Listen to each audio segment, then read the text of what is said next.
Jemi kthyer me pjesën e fundit të emisionit me një panel për të diskutuar për debatin mbi Frozen, po pse jo për ta zgjeruar pak gamën edhe për modelet e prallave apo filmave me kartona dhe si ndikojnë ato në jetën dhe në karakterin e fëmijëve tan. Do të nisja me Ermal Asimja, pedagog, prind, gjithashtu që ka të tilla halle, siç kemi të gjithë, për t'u shpjeguar fëmijëve dukuri të ndryshme, jo shumë të njohura. Valbona Sulçe, publiciste, gjithashtu mami, prind, Ermira Galliu, prind, dhe Rea Galliu, që është e bia e Ermirit dhe që do të na tregojë dhe eksperiencën e tyre. Do të flasë edhe Rea edhe Ermiri. Po. Besoj keni të njëjtin mendim apo ndani mendime të kundërta? Mendoj që të njëjtin mendim. Unë doja ta nisja me Ermalin përsa përket këtij debatit mbi Frozen.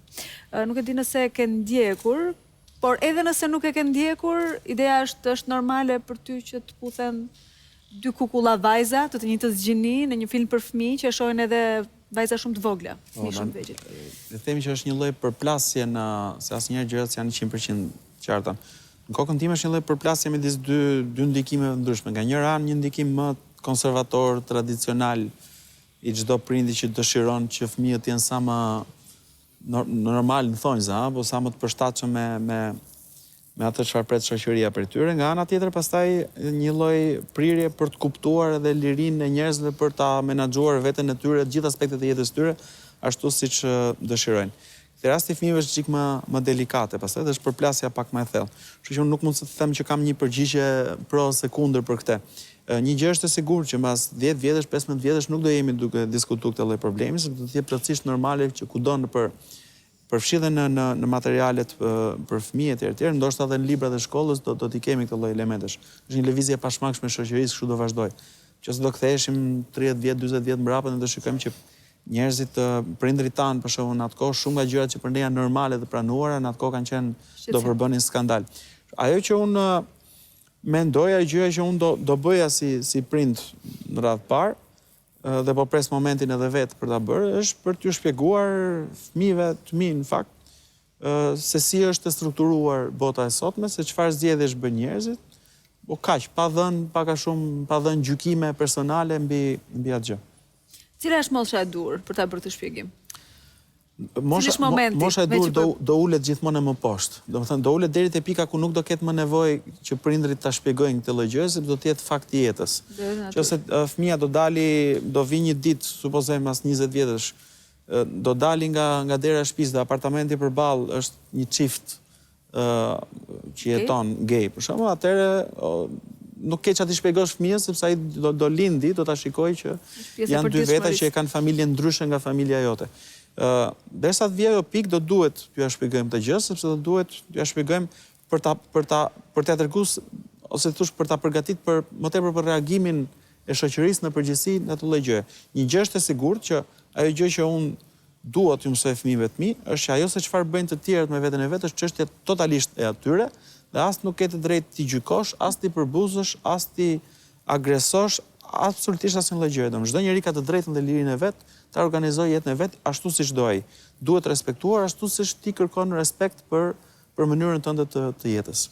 Bona, si është për ty ky rast? Po edhe rastet e tjera, modele të tjera. Është një rast i artë për ta nxjerrë gjithë këtë debat nga një debat mediatik në një debat që shumë pak ceke dhe që ka lidhje me prindërimin. Është një nga temat me të cilat ne merremi shumë pak si shoqëri, sepse më duket se i kemi dhënë shumë rëndësi formave të tjera të edukimit që merren jashtë familjes, siç mund të jetë në këtë rast një film vizatimor ose një film në kinema, që janë në fund të fundit prodhime mediatike dhe harrojmë që nuk mund t'ja delegojmë këtyre prodhimeve mediatike edukimin e fëmijës, i cili është përgjegjësia e prindit. Dhe kjo duhet thënë me të madhe dhe duhet theksuar sa herë të jetë e mundur, që pavarësisht asaj treshës së famshme që lindi në kohën kur media publike kishte një mision informimin, edukimin dhe zbavitjen e audiencës, sot jemi në një situatë kur edukimi nuk mund të lihet më mjeteve të komunikimit masiv, sepse është shumë i shtrenjtë për t'u lënë, si me thëmë, vetëm në dorë të tyre. Sepse më shqetëson kjo prirja që i vëm shumë pesh ndikimit që mund të ketë media tek fëmijët, por harrojmë që ata nuk e konsumojnë këtë vetëm. prindi duhet jetë aty për t'i shpjeguar, ashtu si që shpjegon një libër, një fabul, një prrall, dhe unë në këtë aspekt do t'a vlerësoja si kur të kishin sa më shumë kompani si Disney, të cilët krahas fabulave klasike ku gjithmonë ka pasur një debat për pjesën e rolit të gruas në shoqëri, princeshat, princi, që nuk vlerëson të potencialin e vajzave për të qenë të afta për veten, por Disney gjithashtu ka bërë film këtë... Jo, nuk ka bërë Sailor Moonin, ka bërë Bretkun, Princin Bret, ku ka ndryshuar rolet dhe në vend të princit I cili duhet të fitonte, si me thënë të ardhura, është një vajzë, edhe ajo me ngjyrë, pra edhe këtu kemi një... Që bëhej bretkos. Që bëhej, okej, që të kthehej në princesh. Pra, bota mediatike ka filluar të reagojnë ndaj një realiteti të ri që I përgjigjet kësaj lloji shoqërie ku ne jemi duke jetuar, ose është Brejvi për shembull, që është një fabul shumë e bukur e luftëtareve, të cilat kanë po të njëjtat mundësi ashtu si edhe bashkë moshatarët e tyre. Kështu që në këtë debat unë nuk do ta shikoja shumë të lidhur me rolin që na luajnë disa kompani mediatike që janë atje për të fituar, janë komerciale. Ne duhet të kuptojmë që fëmijët janë përgjegjësi e prindërve, nuk duhet lënë asnjëherë të pa shoqëruar, të pa shpjeguar për atë çka shohin, se nuk e shikojnë vetëm në televizion një gjë të tillë, do e shikojnë në rrugë dhe nuk ka nevojë të presim 10-15 vjet për të parë atë komshiun përballë. Mund ta shikosh edhe tani në rrugët e Tiranës, nuk jemi më të izoluar, dalim jashtë vendit, fëmijët janë të ekspozuar. Apo jo, ndaj këtyre stileve të jetesës. Si do t'ja shpjegoje fëmijës tëmë, nëse të bënte një pyetje Unë kam provuar, sepse më ka rastisur një pyetje tillë dhe I kam thënë që këto janë zgjedhje personale. Ka njerëz të cilët pëlqejnë djem, ka njerëz të cilët pëlqejnë vajzat. Pa hyrë në detaje që ndoshta në të ardhmen do të kuptonte. Po sigurisht, besoj që kjo vjen me shkallë, po sigurisht duke respektuar edhe lirinë e të tjerëve, lirinë tënde, pa u influencuar, pa gjykuar, po sigurisht, pa gjykuar. Rea, cili është filmi jote preferuar? Nuk e di, nga Disney për shembull është Barbardha ose Hirushja, këto filmat. Nuk është Frozen? Nuk e di, mua nuk është se më tërhej shumë, sepse...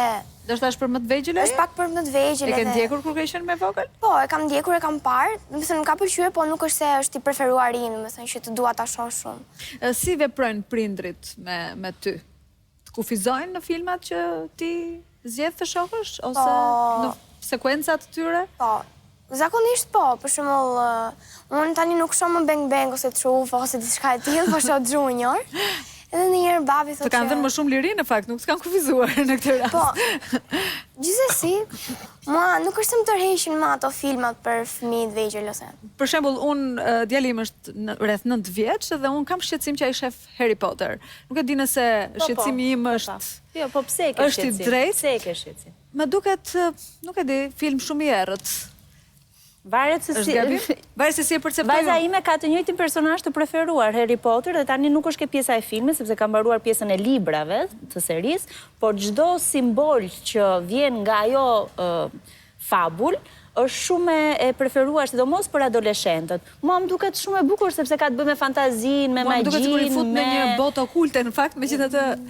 Në fakt mua Harry Potter nuk është se më pëlqen shumë. Tek pjesa e kontrollit, deri në momentin që ti nuk shikon të njëjtin emision, je pak out. Deri në moment që ti dëgjon shprehjen në një film vizatimor, hey, James, hajde të prezantojmë të dashurin e ri të mamit tim.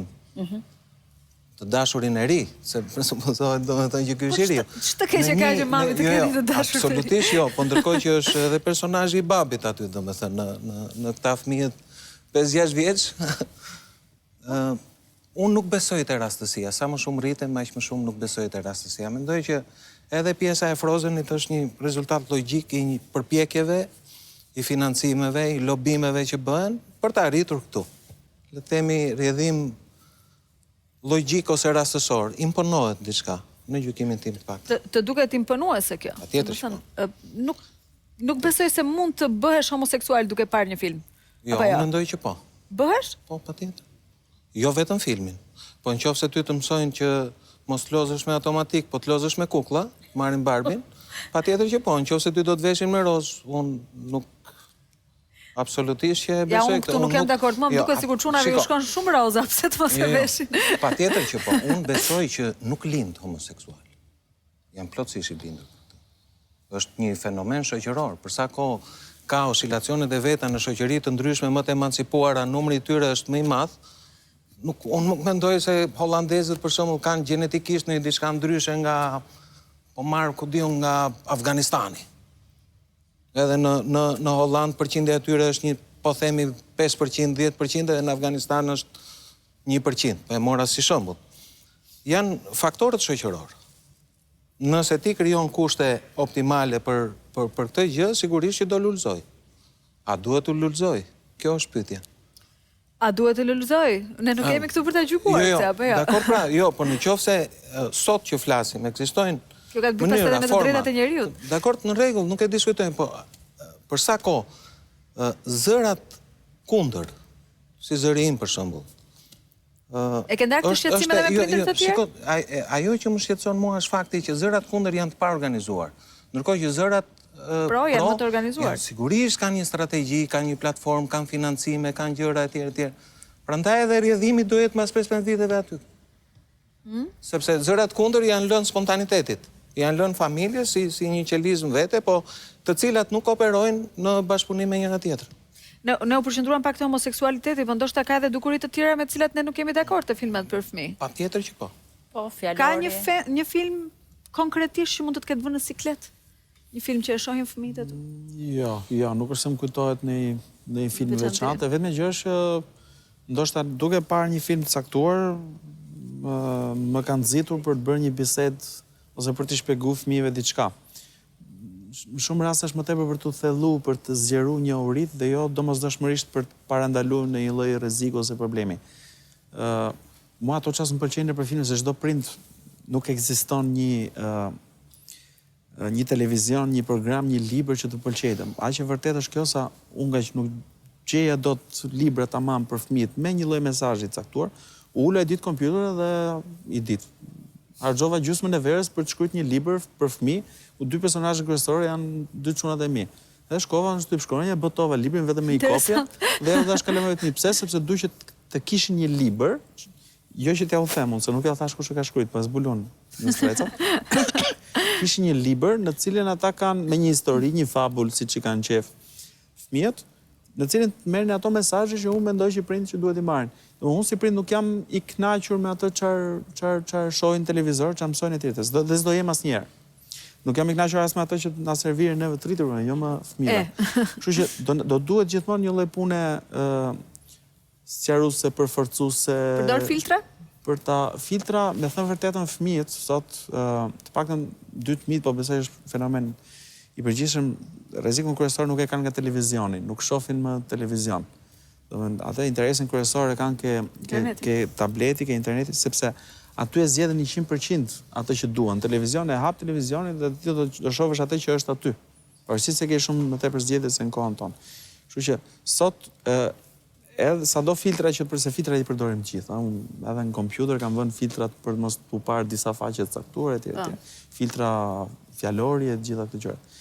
Por mendoj që në ditët e sotme me këtë lloj hapje të madhe dhe të pashmangshme, dhe të pakontrollueshme gjithsesi të komunikimit, roli prindit nuk është që të shndrohet në një lloj kështu autokrati paranojak të kontrollimit gjithçkaje, por më tepër në një lloj shpjeguesi, orientuesi pozitiv, ndikuesi, sqaruesi, përgatitësi për atë se për debatet e mëdha me të cilat do përgatitet në të ardhmen.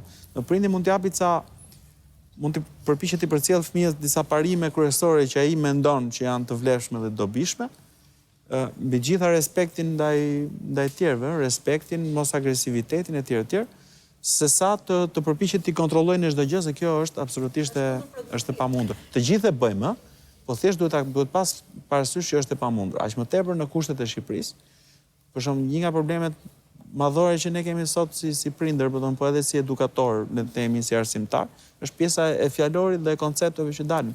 Po sot ti hap televizionin, lajmet hap dhe shikon kokat e shtetit aty që përdorin fjalorin e alabakëve të lagjes. Nën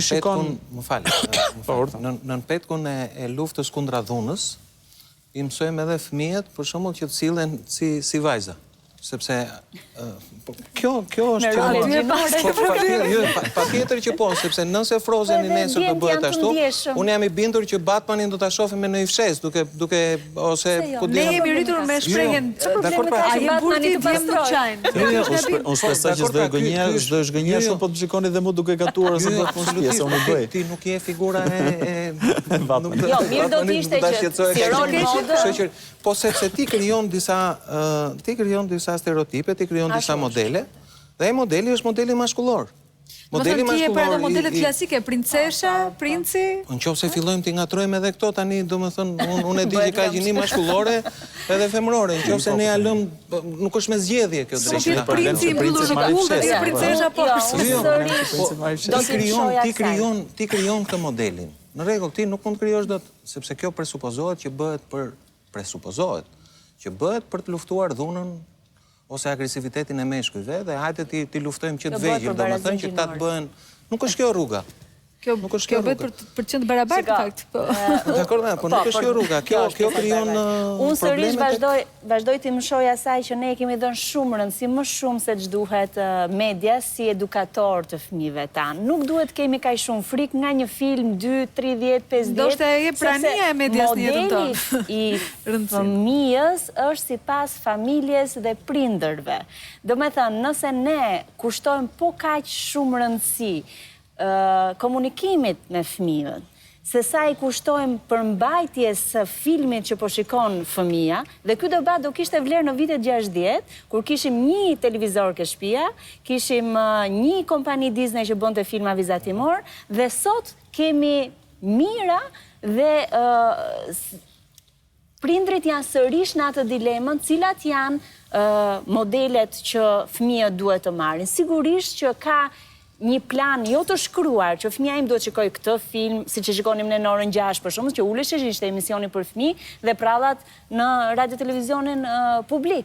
Tashmë, kjo është te i kaluar. Edhe unë mendoj që është shumë e shëndetshme që prindit të tregojnë vetë prallën fëmijës përpara se sa ta vënë në gjumë. Në vend që të merren të kontrollojnë Facebookun sa like e kanë marrë. Të lexojnë një libër. Të lexojnë një libër, ta bëjnë rutinë pjesën e komunikimit me fëmijët, sepse është shumë e vërtet ajo që thonë psikologët sot në Shqipëri, që kemi krijuar një brez që ka frikë nga prindrit.